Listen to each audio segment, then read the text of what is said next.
శివుడు మరియు విష్ణువుకి ఒక కుమారుడు ఉన్నాడు. అవును, మీరు విన్నది నిజమే. తనిని హరిహర తనయ అంటారు. విష్ణు మోహిని అవతారంలో ఉన్నప్పుడు శివుడివల్ల కలిగిన అయ్యప్ప గురించి తెలుసుకుందాం. దేవతలు మరియు రాక్షసులు అందరూ కలిసి అమృతం కోసం సముద్ర మదనం చేయడం వలన అమృతం వచ్చింది.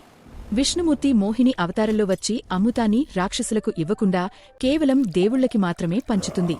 అమృతాన్ని పంచిన మోహిని అందం గురించి నారదుడు శివుడితో చెప్తాడు.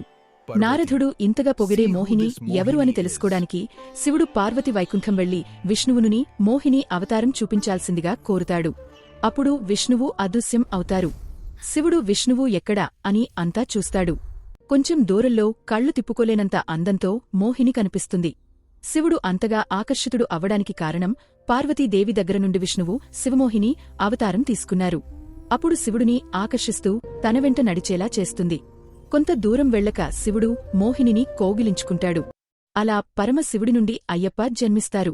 బిడ్డకి మెడలో ఒక మణిని కట్టి పంబానది తీరంలో వదిలి వెళతారు. ఇలాంటి మరిన్ని చారిత్రాత్మక కథలు తెలుసుకోడానికి వీడియోకి లైక్ చేయండి. ఛానల్ ఇప్పుడే సబ్స్క్రైబ్ చేసుకోండి.